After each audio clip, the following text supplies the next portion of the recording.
Today's episode of the GoldCast is sponsored by friendship and teamwork. Do you believe in friendship and teamwork, Ray? I do. So do I. A lot. I don't see it in San Francisco, but I believe in it. And if you out there believe in friendship and teamwork, then join us in delivering some to the Golden State Warriors. The heart of what has made this team successful year in and year out is friendship and teamwork. And I think now, as we enter the holidays, the spirit of thanks, the spirit of Christmas, now is a great time to remind the Warriors about friendship and teamwork. And that is the sponsor of today's episode. Now, Raymond, before we get started, why don't you let them know where can they find us? You can like us at facebook.com/the GoldCast. You can also subscribe to us via iTunes, YouTube, and Stitcher, all under the same moniker of the GoldCast. Like, subscribe, and comment because we like to hear from you, and we certainly do our best to respond. So do the right thing. And make sure to click the little bell. If you do it on YouTube, click the little bell. This is a very common thing that all users do nowadays, is remind people, click the little bell if you want notifications when we go live, because otherwise YouTube does not have a good in-house. The algorithm system inside of YouTube doesn't do a good job of notifying users when their subscription users go live, so that little notification bell supposedly alleviates that. So if you go that route, make sure to remember that. Boom, there it is. So we have a lot to unpack today, and today our lead story, before we get into our Niner recap, there's a lot to unpack in that Niner game, and I think a lot has become very obvious as far as what's wrong with the 49ers, in particular with that defense.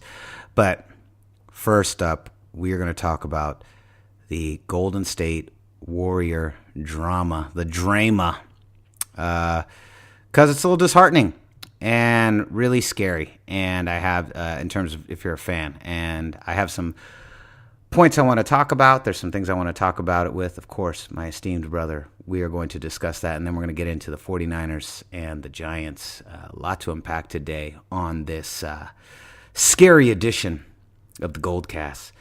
But, of course, before we get started, as always, the GoldCast intro. Let's get busy. San Francisco, are you ready? This is the GoldCast.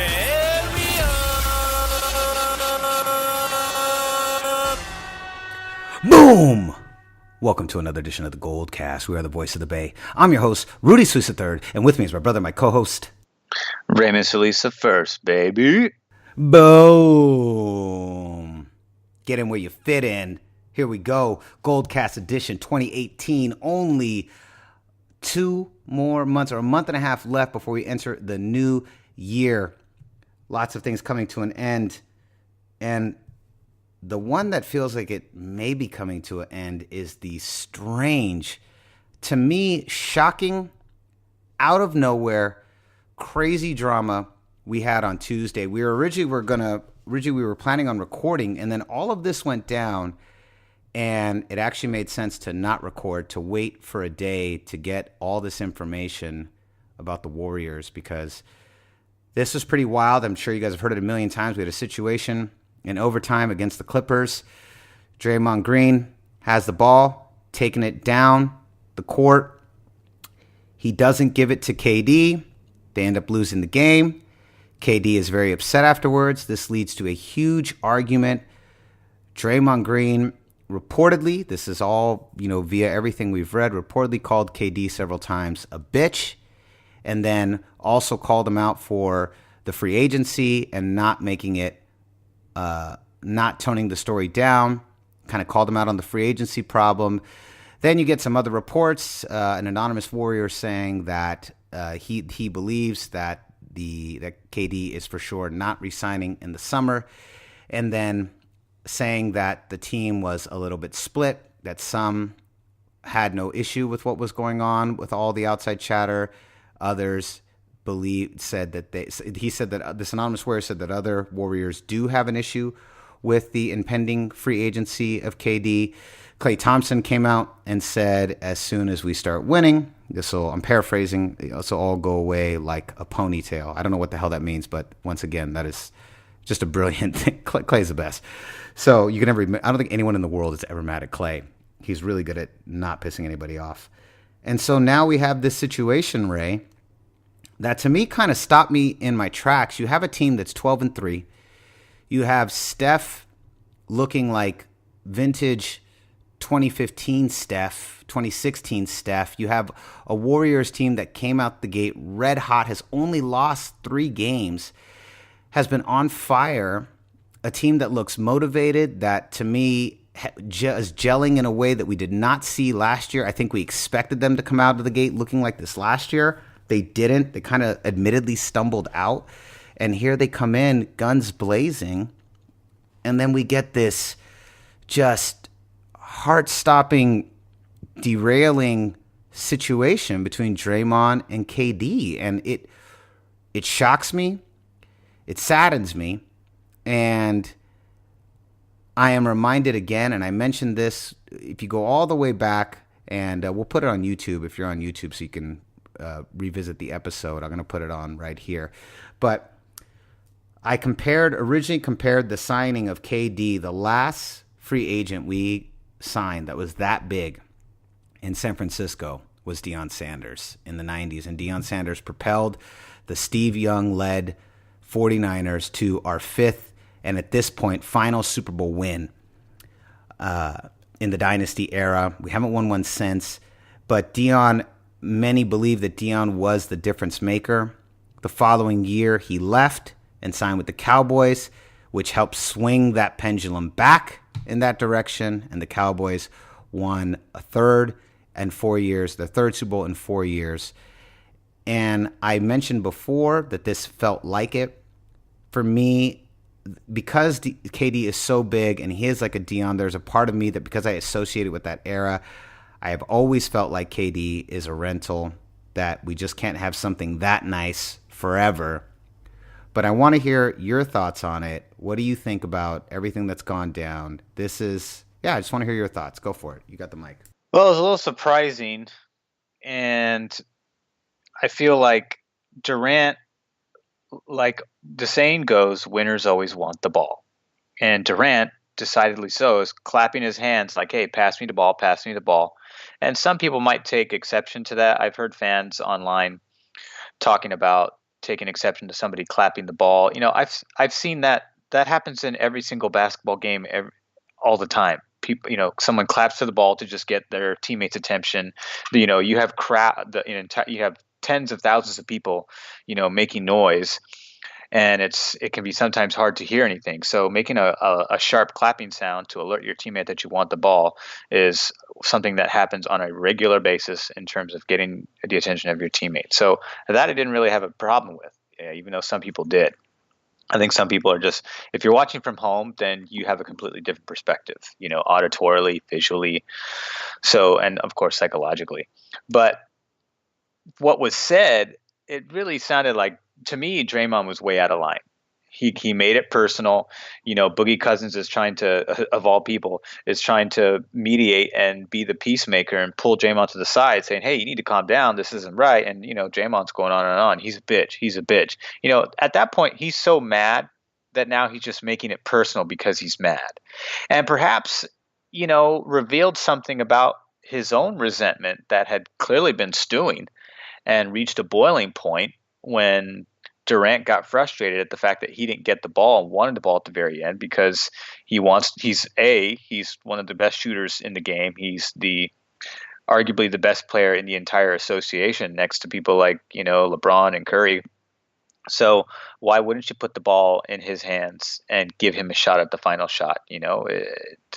Draymond didn't have a good look. He tried to dribble through like 3 or 4 Clippers.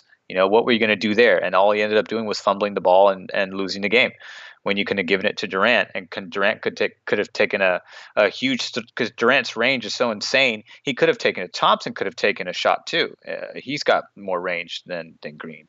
So, and Kevin Durant finished with a triple-double, 33 points, 11 rebounds, 10 assists.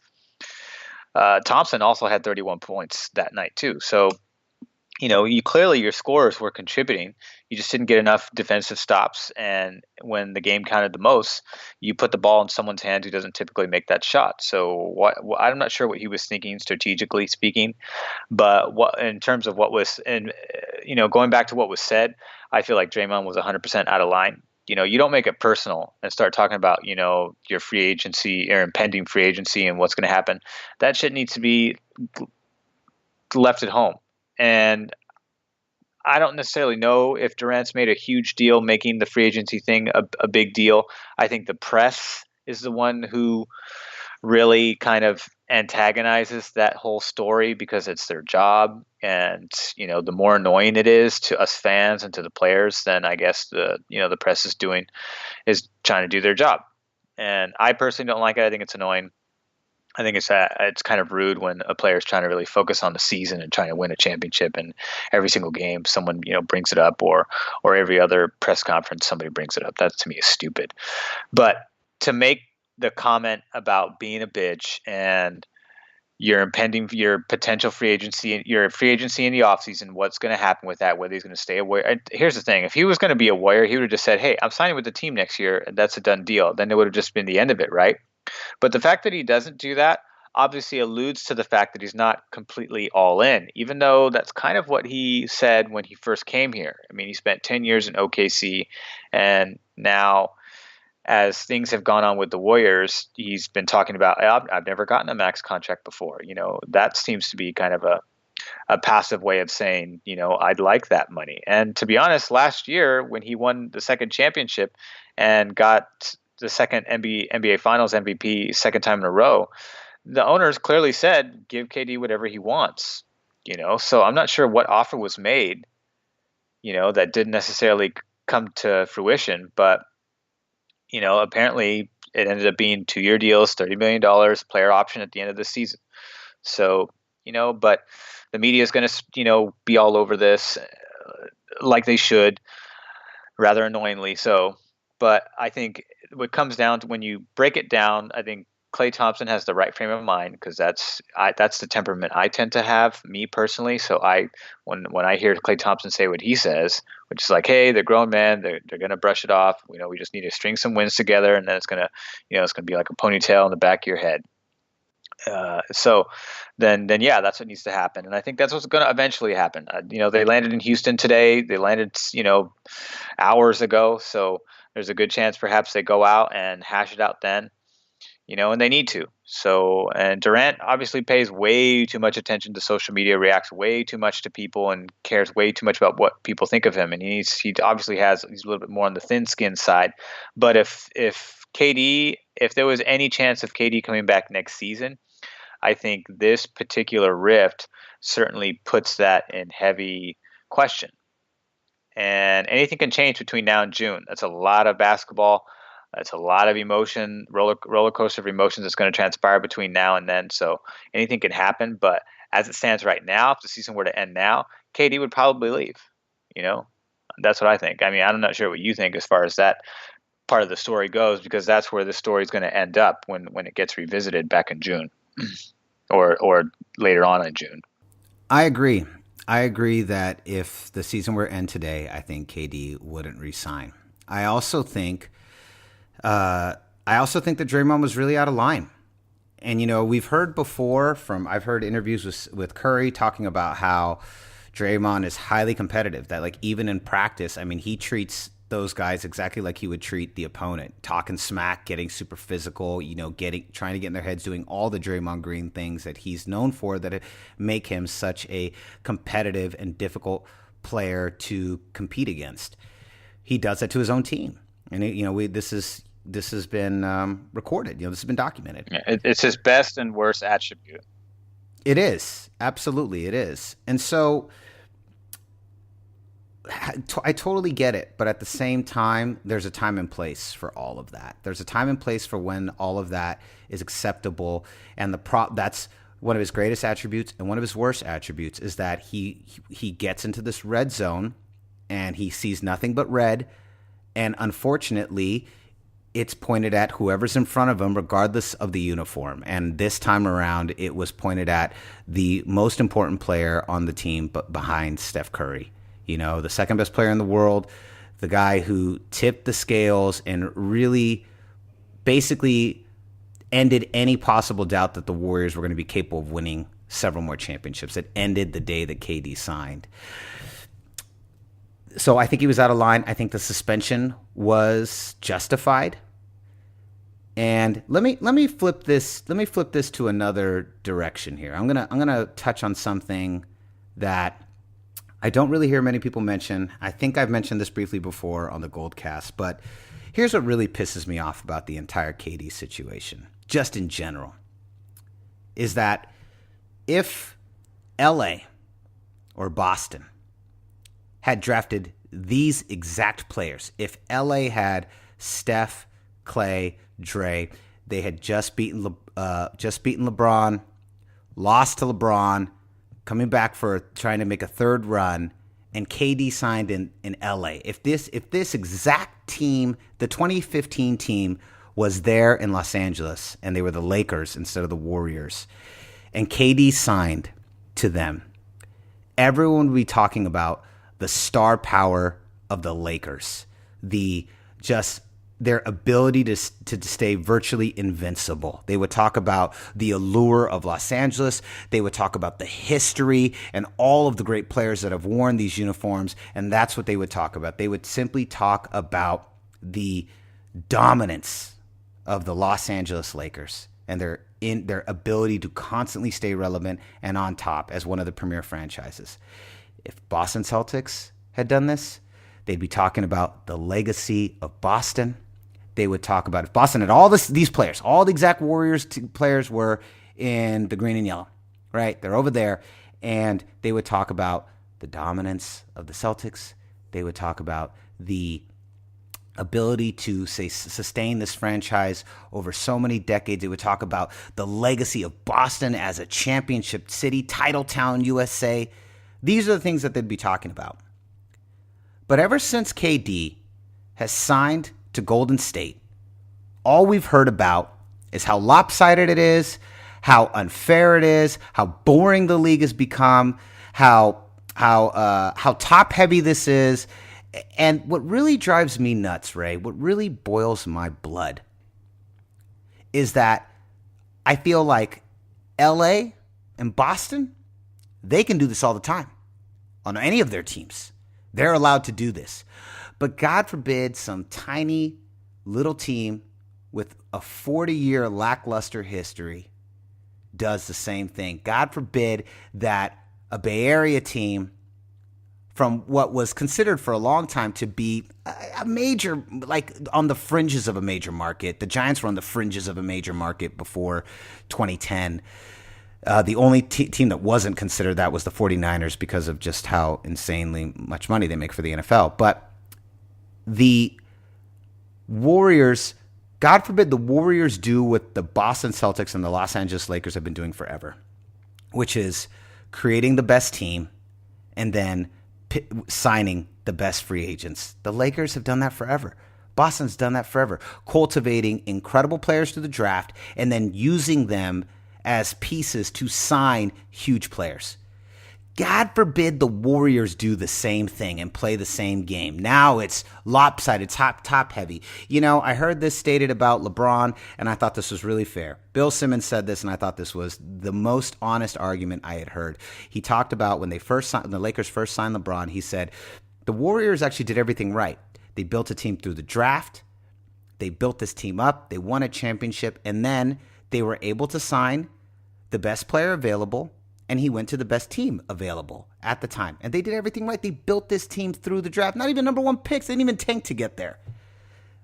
Then the Lakers, for the past 6 years, have been one of the most inept organizations out there, have literally done nothing to earn anything. The coaching has been fine, but the drafting's been horrible. They've literally struck out on every single free agent. They had a stink on them. No one wanted anything to do with them.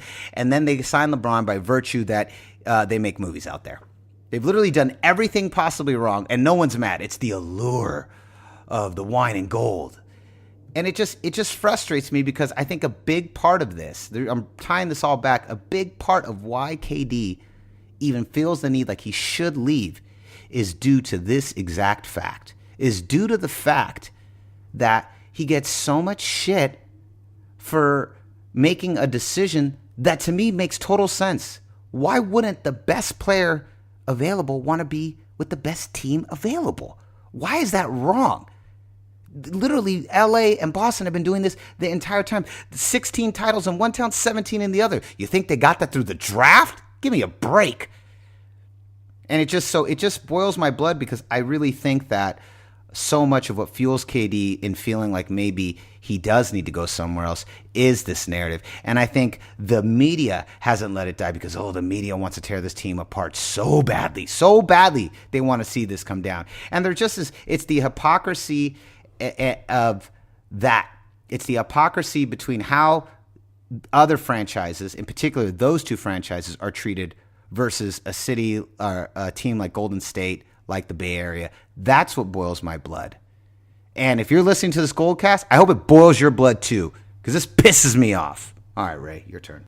Well, I think, the Lakers are considered like the Yankees of the NBA, and the Celtics are like the Red Sox of the NBA. So it's no surprise, I wouldn't be surprised if that was the narrative, if those teams were relevant. Well, Celtics are relevant right now, but I mean, if the similar path of success had been garnered by the Lakers, then yeah, that would totally be, I wouldn't be surprised if that was the narrative. Obviously no way to know for sure, but I can see that. I can totally see that happening with the Lakers. I can totally see that being the case with the Yankees, but I digress. As far as that's concerned, I think that's a pretty good guess as to how things would pan out from the press that way. But I do feel like there is a sense of jealousy, and part of it is because the Warriors came out of nowhere and they just managed to draft 3 of the top 10 players in the association. So, and that's a pretty rare occurrence to draft 3 of them, let alone, 2 multi-all-stars. And, there's a good chance all 3 of these guys, Draymond, Klay Thompson, and Steph Curry, go to the Hall of Fame. Curry's got 2 MVPs, 3 titles, 6 all-star appearances. He's most likely going to go. I mean, we can probably say that with confidence. Klay Thompson's, got multiple titles as well. It's the same thing. So Draymond Green, Defensive Player of the Year. But, I don't know. I feel like I just keep getting back to like, where is this going to go in June? I don't really want to put a whole lot of emphasis on this, but I feel like that's where the conversations are right now. So, something that it's just going to be a guessing game from here on out. Anybody's guess, it's a 50-50 shot. He's either going to stay or he's going to go, and if he goes, people are going to look back to this particular part of the season and they're going to reference it as a result if he leaves. And that's going to be on Draymond. I mean, Draymond, a lot of people have argued that Draymond is the one who cost us the championship in the 73 win 9 season, because he couldn't keep his emotions in check and accrued too many technicals and got suspended for a game. And some people levy some of that at LeBron for bolstering the drama enough, making up a big enough bitch about it. He was a bitch in that case, and raising a stink and getting Draymond suspended. But the fact remains, if Draymond had kept his emotions in check when he should have, he wouldn't have even been in that position. Might have gotten a T in that situation, but certainly wouldn't have got suspended. And you can obviously argue that, hey, the Warriors had chances even when Draymond, after that one game, because Draymond came back afterwards and they could have won it then, but they didn't.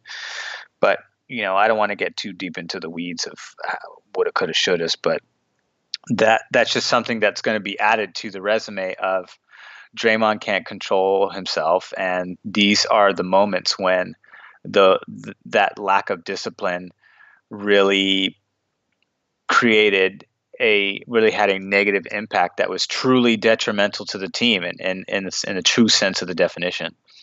So I guess we're kind of going to have to just wait and see. I think they're going to obviously make it up. Draymond's going to play in the next game against the Houston Rockets. He's obviously going to need him for that. So I'm curious to see how that's going to go down. I think, yes, I think without a doubt they're going to patch it up. I think what really sucks is the media is going to hold this over their heads for the entire year. You can bank on that. Oh, they're going to milk it. They're going to milk it for everything it's worth because, they got to get the clicks. Got to get your clicks. Yeah, got to get your clicks. Exactly. I hope they could squash it. I really hope KD signs next year. I really do. I think they have an opportunity to do something that is virtually insane, winning 4 in a row, going 4 out of 5, really getting into like Bulls territory, Boston 70s territory, and really doing something special. I'd love to see it. I know the world wouldn't, but I don't give a damn what the world thinks. I'm from San Francisco. So, moving on. Yes. So, moving on. Giants at Niners, Garbage Bowl 3 of our Garbage Bowls. The Giants at the Niners, final score 27-23 in favor of the Giants. And once again, Raymond, we have a really familiar narrative. Stop me if you've heard this before. Kyle Shanahan, with a ragtag offensive squadron, once again puts the 49ers in the lead in the fourth quarter with precious minutes left. The defense for the 49ers is on the field. And once again, a quarterback with a star quarterback or a successful quarterback, a checkered successful quarterback, and several of his key wide receivers march down the field and take the lead with seconds to go, thus crippling our ability to come back. And the Niners lose within 3 to 4 points in heartbreaking fashion. Stop me if you've heard that story before. I feel like there's 7 to 10 games that applies to. And I think we are now at a position where we really need to take a cold, hard look at what is happening on the defensive side with the 49ers. We have our third string quarterback out there, for crying out loud. I mean, the injuries upon injuries. Every single week, no matter who Kyle Shanahan puts out there, that offense is ready to go. But the defense has a lot of young talent too. They have also had their fair share of injuries, fair, but it doesn't, I don't know, it looks to me like the scheming is not taking full advantage of what they have. I want to hear your thoughts. What do you think about all of that? Well, I think it's reached a point where I gave a lot of excuses to Robert Saleh because he doesn't have a whole lot of talent to work with, and that's still an accurate assessment. He doesn't have a lot of talent to work with. But there are certain things that happened in this game that really made me kind of take a step back even further from the defending side of Robert Saleh and just kind of question, what the hell is he thinking? You have the best receiver in the game, one of the second best receiver in the game, in Odell Beckham Jr., who plays for the Giants. You know that 80% of the looks, because New York is very depleted. I know they got Shepard and Ebron, what is their tight end's name is actually not. It's Evan Ingram. Sorry, Evan Ingram. But these are not Odell Beckham is going to get the lion's share of Ebron's the guy you picked up on fantasy that you love. Yes. He's actually having a really good season too. But Evan Ingram is, a serviceable tight end who gets looks. Saquon Barkley is obviously a dual threat running back, but he's going to be split between carrying the ball. And the Niners actually played him really good. They played him really good. But he was only held to 67 yards on 20 carries at a 3.4 average. There was a lot of TFLs against Saquon Barkley, so I was really happy about the run. The running defense to the Niners is actually really good. It's middle of the road. It's not elite, but it's good enough to stop some very talented backs. And we're slowly getting into better territory statistically with that.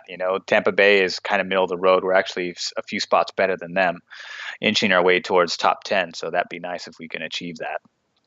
In terms of yards allowed, we're a top 10 defense. So it's not like it's all doom and gloom with Robert Saleh. So we're about middle of the road. Points wise, we're obviously in the latter bunch of the NFL, the latter five, the worst among the worst five in the league in terms of points allowed. But we're 10th in yards allowed, 14th against the pass, and 13th against the rush. So middle of the road is not a terrible place to be, but I just don't know if long-term Saleh is the answer, because when you have a player like Odell Beckham Jr. there, you have to be thinking, at least from where we're sitting, we're thinking, okay, the best receiver on the field needs to be covered by the best corner on our team, who is without a doubt Richard Sherman. So, but half the time he was not being covered by him. Half the time I was seeing him get covered by Akella Witherspoon, who didn't do anything to deter Odell Beckham Jr. from his 4 reception, 73-yard, 2 touchdown, 11 target performance. 11 targets. That's 6 more targets than the next player on the team for this game, which was Evan Ingram, and Saquon Barkley were both tied with 5 targets each. But other than that, Odell Beckham, 11 targets. He was clearly the focus. So once there are a couple things that didn't go right. Obviously, we once again did not have a pass rush. Are these guys in the right spot? When Akella Witherspoon is our again young kid playing against Odell Beckham Jr., you know that's a mismatch. Eli Manning knows it's a mismatch. Eli Manning's going to go for that 10 times out of 10. So at the very least, you need to bring double coverage into that situation. And there was a lot of times when that wasn't happening. There was times when the touchdown over the shoulder touchdown, Akella Witherspoon got really mad, justifiably so, because he didn't get safety help in time. And that's obviously on the safety. But at the same time, you also got to do your job and cover your man. So it was a failure on 2 parts. Failure with Witherspoon not being able to cover OBJ on that route, just a straight up post route, and then the free safety's fault for not coming over the top and providing double coverage, because you know that that's going to happen. So, but even in that case, why would you not have Sherman covering him? So I'm very curious to learn what Saleh, because I know Saleh has a press conference every week. I believe it comes out today or tomorrow, but I want to look at those notes to hear what he had to say. What was his explanation for some of the scheme choices here? Why is Cassius Marsh trying to guard Saquon Barkley in pass coverage? Cassius Marsh, for the most part, since he's been with the team, and this is why he got cut from New England, is not good in pass coverage. That's not his skill set. His skill set is rushing the passer. That's what he's good at. He's a specialist. You have him do that. He's really good at that. So just keep him doing that. Have him do that, and then he can do his little martial arts celebrations all day long. But he's not going to be doing any of that against someone like Saquon Barkley, who is far superior athletically. He's got more speed. He's got more agility. He's got more athleticism. He can cut better. You need to get the guy that you actually drafted that's actually more capable of doing that. And I'm referring to Fred Warner. Fred Warner has got better speed than Marsh. He's got more agility than Marsh. He's the one that needs to be in that situation, covering someone like that, covering the halfback. So only 1 sack all day. It was Dakota Watson, DeForest Buckner. They each shared a sack. And DeForest Buckner is going to most likely go to the Pro Bowl if he keeps it up. And, again, I thought the running game was good. Eric Armstead had a TFL, tackle for loss. Richard Sherman had 2 TFLs. Malcolm Smith had a TFL early in the game. Kwan Williams had a great TFL, blitzing from the outside. I thought that was all fantastic. But, again, the passing game is terrible because there's a lack of pressure and there's a lack of talent on the coverage side. But if that's the case, then you need to offset as best as you can in a situation when you're facing someone like an OBJ and have somebody like Richard Sherman, if he's available, covering that player. And why he wasn't for most of the game just didn't make sense to me, schematically speaking. And I don't understand defenses enough to do that, but I happen to know I'd be willing to bet that if it was Vic Fangio or what's his name, the Rams, Wade Phillips, that Sherman would have been on him the entire game. If not, there would have been double coverage from the get-go. So sometimes I think Robert Saleh is in over his head with what he believes these guys can do. Because if that was the case, they'd play a lot better. And I know statistically they're actually, they seem to be making improvements in certain areas, but this is not. They're not making improvements statistically. It looks better than it actually is. But the truth of the matter is, if the game's on the line with one possession and the opposing team has the ball in the fourth quarter, you can pretty much guarantee an 80% chance of losing that game, unless we've got a 2-possession score lead. Then it's okay. We can get away with it. But when the game is close and tight, and you're going to put the fate of the game into the hands of the defense, then yeah, lots of luck. That's because that's not happening. So I think if this continues, I don't know what the threshold is, when the tolerance level ends, and when the line is drawn and say better in here to really put these guys in a better position to defend and win and close out games. I don't know when that is. I think two is a pretty fair minimum in today's NFL standard. So I would not be surprised if he was fired at the end of the season, although it doesn't seem to look that way. But anything can happen between now and January. We'll just have to see, or December. I think you probably have to let Robert Saleh go and see if there's somebody that can do more with what we have. I would. I think if we had the Kyle Shanahan of defensive coordinators on that side, we would have won a lot of these games. I mean, look what, again, I know it's two different sides of the ball. I know we live in an era where the rules heavily handcuff the defense. I get all that. But if you look week in and week out with what Shanahan is working with and his ability to scheme and create and make plays that put players in a position to maximize their potential and hide their weaknesses. Like I said, we have our third string quarterback out there. Our main running back is hurt. So many players in and out, and week in and week out, Kyle Shanahan delivers at such a high level, at a level that most coaches would not be able to do. And I don't think he gets nearly enough credit. I think more often than not, other analysts and journalists are looking at the L's and not really appreciating exactly what Kyle Shanahan is doing and how little he has to work with. And if we had a level of talent on the defensive side that was at the same level as Kyle, I think we would have won a lot of these games already. Yeah, that's for sure. Look at Chicago. Chicago got like one player, with a competent defensive coordinator, and now they're 6-3 atop of their division. And it's because that offense is inept. It is, I believe it's a very inept offense. But look at the difference, a surefire pass rusher makes on a team like that. One player. Well, and who do they have, Ray? They have my favorite defensive coordinator in the league, Mr. Vic Fangio. R.I.P. We miss you. Yeah, more than ever today. All right, so now that on a very sad edition of the GoldCast, we're normally a very optimistic podcast, but this week was a rough one. We have the bye coming up. Yeah, well, at least we have the bye. Yeah, we have the bye. We're defeated in the bye. Thank God. Thank God. At least we don't lose this coming week. We don't. So we have the bye coming up. We will also, because it's Thanksgiving weekend, we will also be taking a break. We will be back after the bye.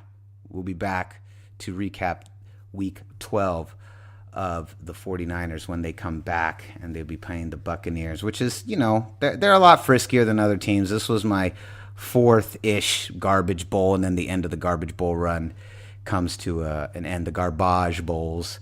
But we will be back after that. In the meantime, everyone enjoy the bye.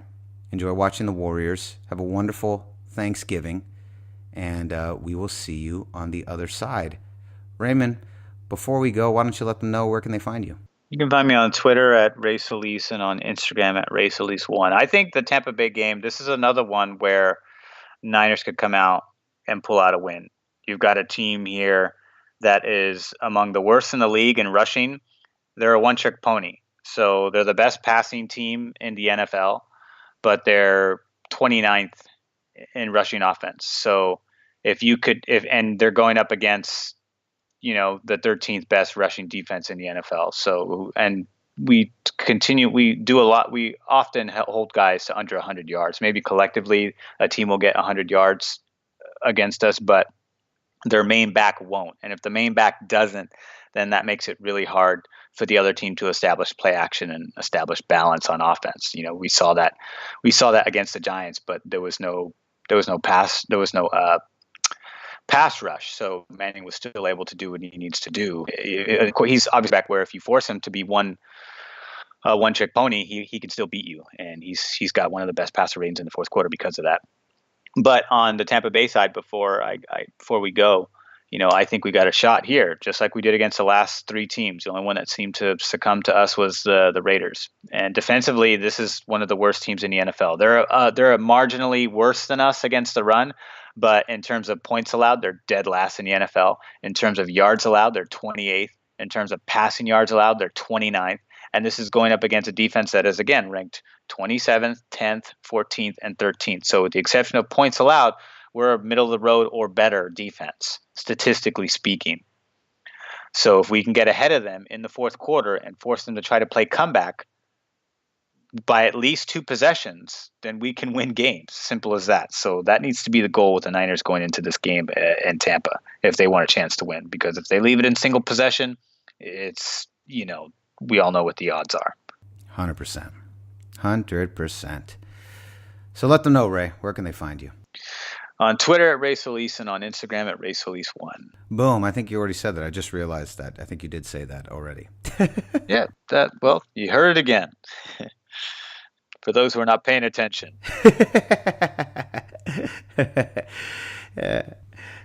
You can find me on Instagram at Rudy Solis3 and on Twitter at Rudy Solis3RD. Join, get at me. Let's commiserate and talk some Niners on the Sundays, the few we have left in this crazy topsy-turvy season, the 2018 season. So concludes another edition of the GoldCast. We are the voice of the Bay. I'm your host, Rudy Solis III, and with me is my brother, my co-host, Raymond Solis the First, baby. Boom. We'll see you next time. Same GoldCast time, same GoldCast channel. This is the GoldCast.